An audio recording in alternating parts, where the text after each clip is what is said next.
নমস্কাৰ মই ধৰিত্ৰী বৰখা আপোনালোকে চাই আছে সত্য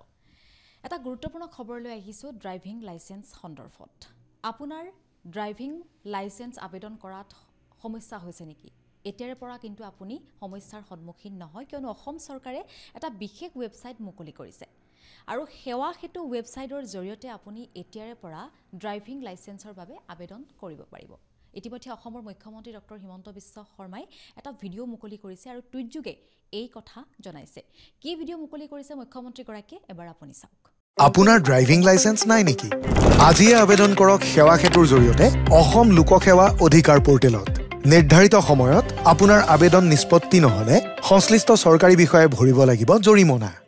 অৰ্থাৎ এতিয়াৰে পৰা সময়মতে আপোনাৰ আবেদন সময়মতে যদি নিষ্পত্তি নহয় তেন্তে বিভাগীয় কৰ্তৃপক্ষই জৰিমনা ভৰিব লাগিব বিভাগীয় কৰ্তৃপক্ষৰ বিৰুদ্ধে বিভিন্ন সময়ত বিভিন্ন ধৰণৰ অভিযোগ উত্থাপন হয় বহু সময়ত বহু লোকে অভিযোগ উত্থাপন কৰে যে আমি সময়মতে ড্ৰাইভিং লাইসেন্সখন নাপাওঁ বিভিন্ন অসুবিধাৰ সন্মুখীন হ'বলগীয়া হয় কিন্তু এতিয়াৰে পৰা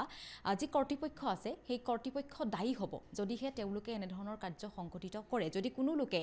ড্ৰাইভিং লাইসেন্স নাপায় সময়মতে তেনেহলে জৰিমনা ভৰিব লগা পৰিস্থিতি আহি পৰিব পাৰে এতিয়াৰে পৰা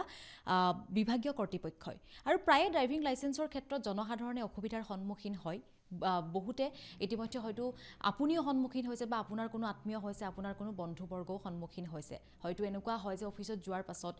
কোনো লোকে আপোনাক ধন খুজিব বা মোটা অংকৰ ধন দিলেহে আপোনাৰ ড্ৰাইভিং লাইসেন্সখন বনাই দিব যদি আপুনি ধন দিব নোৱাৰে যদি আপুনি সক্ষম নহয় ধন দিবলৈ তেনেহলে আপোনাৰ ড্ৰাইভিং লাইসেন্সখন সময়মতে নহব এনে ধৰণৰ কথা হয়তো আপুনি শুনিছে কিন্তু এতিয়াৰে পৰা কোনো লোকে দালাল ৰাজ চলাব নোৱাৰে ড্ৰাইভিং লাইসেন্সৰ নামত কিয়নো এতিয়া বিভাগীয় কৰ্তৃপক্ষৰ বিৰুদ্ধে বিহিত ব্যৱস্থা গ্ৰহণ কৰিব অসম চৰকাৰে ইতিমধ্যে মুখ্যমন্ত্ৰী ডক্টৰ হিমন্ত বিশ্ব শৰ্মাই এটা টুইট যোগে এই কথা ইতিমধ্যে স্পষ্ট কৰিছে আৰু যেহেতু কেৱল ড্ৰাইভিং লাইসেন্সে নহয় পৰিবহণ বিষয়ৰ কাৰ্যালয়ত একাংশ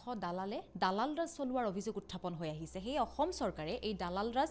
নিশেষ কৰাৰ বাবে এই সিদ্ধান্ত গ্ৰহণ কৰিছে যদি আপোনাৰ লগতো এনে ধৰণৰ ঘটনা সংঘটিত হৈছে যদি